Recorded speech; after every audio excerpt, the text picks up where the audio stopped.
ओम श्री स्वामी समर्थ.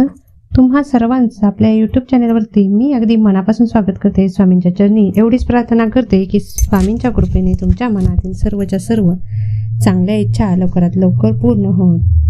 तर बघा, 12 नोव्हेंबरला आहे लक्ष्मीपूजन, 12 नोव्हेंबर 2023. आणि या दिवशी स्थिर लग्न म्हणजे लक्ष्मीपूजनाचा हा मुहूर्त 7:30 वाजताचा आहे संध्याकाळी.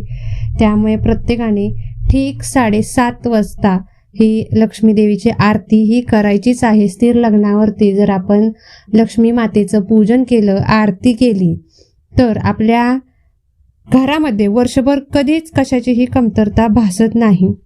धन धान्य पैसा अडका हे सर्व जे आहे ते कधीच काही कमी पडत नाही वर्षभर. यासाठी स्थिर लग्नामध्ये आपल्याला पूजा करणं अतिशय गरजेचं असतं. तसेच आपल्याला या दिवशी दिव्याखाली लक्ष्मीपुढे जो आपण दिवा लावणार आहे लक्ष्मी मातेपुढे, त्या दिव्याखाली ही एक वस्तू ठेवायची आहे. मात्र हा जो दिवा आहे तो तांब्याचा किंवा पितळेचा हा वापरायचा नाही. दिवा हा मातीचा, चांदीचा किंवा मग कणकेचा वापरायचा आहे. गव्हाच्या कणकेपासून दिवा बनवायचा आहे. तिन्हीपैकी तुम्ही कोणताही वापरू शकता. एकतर चांदीचा वापरा किंवा मग तुम्ही मातीचा वापरू शकता किंवा कणकेचा वापरू शकता. याच्या व्यतिरिक्त दिव्याचा दुसऱ्या कोणत्याही धातूचा दिवा हा या दिवशी वापरायचा नाही. यामुळे आपल्याला खूप चांगले लाभ हे भेटायला सुरुवात होत असते.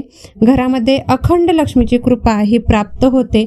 घरात स्थिर लक्ष्मी ही नांदायला सुरुवात होते. स्थिर लग्नावरती जर आपण लक्ष्मीपूजन केलं तर आपल्या घरामध्ये लक्ष्मी ही स्थिर व्हायला सुरुवात होते. स्थिर म्हणजे काय की आलेला पैसा टिकून राहायला सुरुवात होतो. काही बघा, घरामध्ये असं होतं की खूप पैसा धनधान्य कमवतो, मात्र पैसा काही केल्या शिल्लक राहत नाही. यासाठीच आपल्याला हा उपाय करायचा आहे.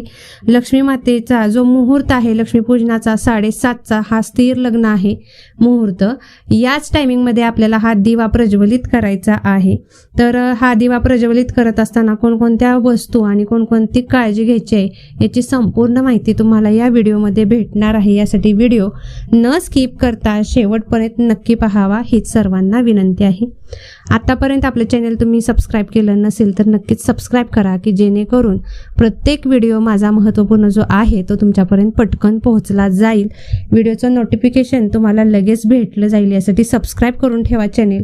आणि व्हिडिओ जर आवडला, माहिती आवडली तर एक लाईक नक्की करा. तर बघा, आपल्या घरामध्ये धनधान्य हे बरकत व्हावी, धनधान्य पैसा अडका जो काही आहे तो वाढीस लागावा आणि लक्ष्मीची अखंड कृपा ही प्राप्त व्हावी. लक्ष्मी घरामध्ये नांदायला सुरुवात करावी. म्हणजेच काय तर लक्ष्मी स्थिर व्हावी. यासाठीच आपल्याला हा उपाय करायचा आहे दिव्याचा. तर मी तुम्हाला सांगितलं, दिवा या तिन्हीपैकी कोणताही एक घ्या. मातीचा घ्या, कणकेचा घ्या किंवा मग चांदीचा घ्या. हा दिवा घेतल्यानंतर तुम्हाला काय करायचं आहे, 1 मूठ तांदूळ घ्यायचे आहेत. 1 मूठ तांदूळ घ्या. त्याला थोडेसे त्या तांदळामध्ये हळद आणि कुंकू मिक्स करायचं आहे आणि कलरफुल हे तांदूळ करून घ्या. आणि हे जे तांदूळ आहेत ते तुम्हाला लक्ष्मी मातेच्या जी पूजा तुम्ही मांडलेली आहे लक्ष्मी मातेच्या उजव्या साईडला आणि तुमच्या डाव्या हाताला हे तांदळाची रास घालायची आहे. 1 मूठ तांदूळ ठेवायचे आहेत. हे ठेवल्यानंतर तुम्हाला त्याच्यावरती एक कमळगट्टा ठेवायचा आहे आणि त्याच्यावरती हा दिवा प्रज्वलित करायचा आहे. आता हा दिवा कोणत्या दिशेला असावा, एकतर पूर्व किंवा मग उत्तर, पश्चिम किंवा दक्षिण दिशेला. दिव्याची ज्योत, दिव्याची वात अजिबात करायची नाही. पूर्व दिशेला किंवा मग उत्तर दिशेला तुम्ही या दिव्याची ज्योत करू शकता. यासाठी हा दिवा ठेवल्यानंतर तुम्हाला यामध्ये लांब वात घालायची आहे. जसं की आपल्या सर्वांना माहीत आहे की कोणत्याही ज्यावेळी देवीची पूजा आपण करतो त्यावेळी लांब वातीचा प्रयोग करायचा असतो. आणि ज्यावेळी आपण देवाची पूजा करतो, कोणत्याही पुरुष देवतेची आपण जेव्हा पूजा करतो त्यावेळी गोल वातीचा हा समावेश करायचा असतो. यासाठी आपल्याला लांब वात घ्यायची आहे, कारण आपण लक्ष्मी मातेला आवाहन करणार आहोत. आता ही वात त्या दिव्यामध्ये घातल्यानंतर या दिव्यामध्ये लक्षात ठेवा कोणकोणत्या वस्तू ठेवायच्या आहेत.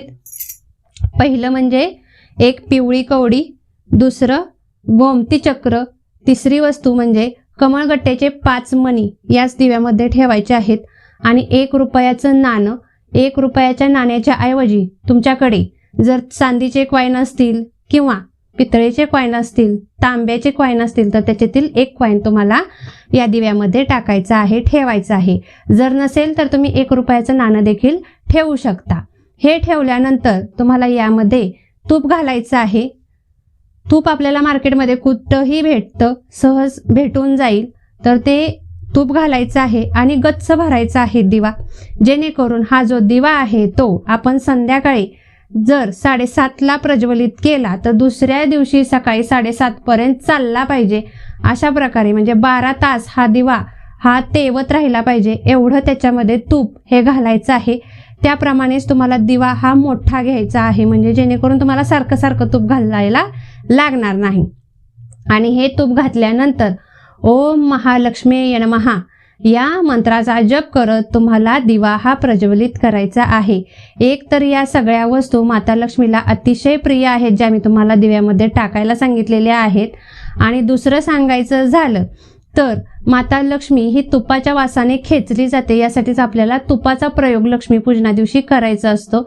यासोबतच तुम्ही या दिव्यामध्ये थोडासा कापूर टाकायचा आहे, की जेणेकरून आपल्या घरातील जी काही निगेटिव्हिटी आहे ती पूर्णपणे शोषून हा दिवा घेतो आणि आपल्या घरामध्ये सकारात्मक वातावरण हे निर्माण होतं.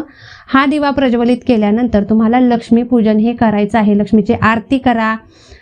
हा दिवा जरी तुम्ही थोडासा अगोदर म्हणजे 7:30ला स्थिर लग्न आहे, याच्या अगोदर 7:30च्या अगोदर 2 मिनिट जरी लावला तरी देखील चालू शकतं. मात्र आरती जी माता लक्ष्मीची आहे ती तुम्हाला 7:30ला बरोबर चालू करायची आहे. लक्ष्मी पूजनाला तुम्ही कधीही सुरुवात करा, मात्र याची जी आरती आहे लक्ष्मीची आरती ती बरोबर 7:30ला ही झालीच पाहिजे. आणि आरती झाल्यानंतर दुसऱ्या दिवशी आता या दिव्यात ठेवलेल्या साहित्याचं काय करायचं आहे हे देखील जाणून घ्या. दुसऱ्या दिवशी काय करायचं आहे, कमळगट्ट्याचा 1 मणी जो आपण दिव्याच्या खाली ठेवलेला आणि दिव्यामध्ये 5 ठेवलेले, तर हे 5ही मणी घ्यायचे आहेत आणि दिव्याखालचा 1 मणी असे हे 6 मणी.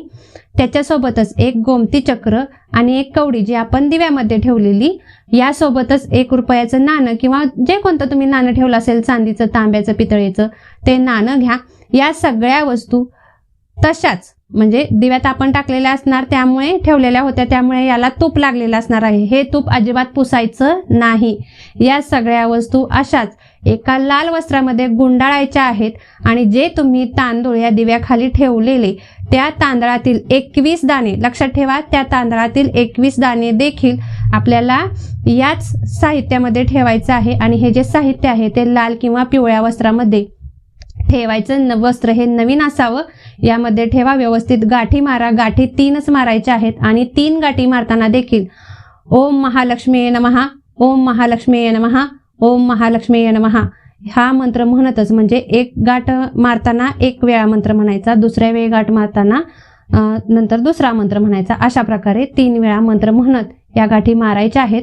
आणि आपण जिथे कुठे पैसा ठेवतो, धन ठेवतो, या ठिकाणी ठेवून द्यायच्या आहेत. तुम्ही थोड्या दिवसात तुमच्या आयुष्यामध्ये जे काही बदल होतील ते पाहून चमत्कारिकरित्या जे रिझल्ट तुम्हाला भेटतील त्यावरच तुम्हाला आश्चर्य वाटायला सुरुवात होईल. एवढ्या जलद गतीने आपली भरभराट व्हायला सुरुवात होते. आपल्या घरामध्ये धन, पैसा, वैभव यायला सुरुवात होतं. आलेलं टिकून राहायला सुद्धा सुरुवात होतं. बरेच जण खूप काबाड कष्ट करतात, मात्र बाकीही शून्य असते. तर असं काही होत नाही. आलेला पैसा तुमच्यामध्ये घरामध्ये टिकून राहायला देखील सुरुवात ही होत असते. पुढच्या वर्षी हे जे साहित्य तुम्ही जे ठेवलेलं आहे ते वाहत्या पाण्यामध्ये, कुठंही वाहतं जिथं पाणी असेल त्या ठिकाणी जायचं आहे.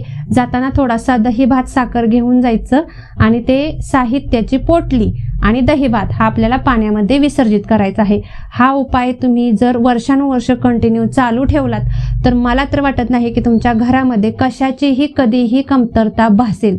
हा उपाय एवढा जबरदस्त आहे की व्यक्तीला कधीच कशाचीही कमतरता भासत नाही, पडत नाही. एवढा दिव्य आणि सात्विक आणि सिद्ध उपाय आहे जो आज मी तुमच्याशी शेअर केलेला आहे. तेव्हा सर्वांनीच लक्ष्मीपूजना दिवशी हा छोटासा उपाय नक्की करावा आणि आपल्या जीवनामध्ये सुख, ऐश्वर्य, धन, वैभव हे आणण्याचा प्रयत्न करणारा हा उपाय आहे, आणून देणारा हा उपाय आहे. तेव्हा हा उपाय सगळ्यांनी करा एवढीच प्रार्थना करते आणि आजचा व्हिडिओ, आजची माहिती ही मी इथेच थांबवते. धन्यवाद. श्री स्वामी समर्थ.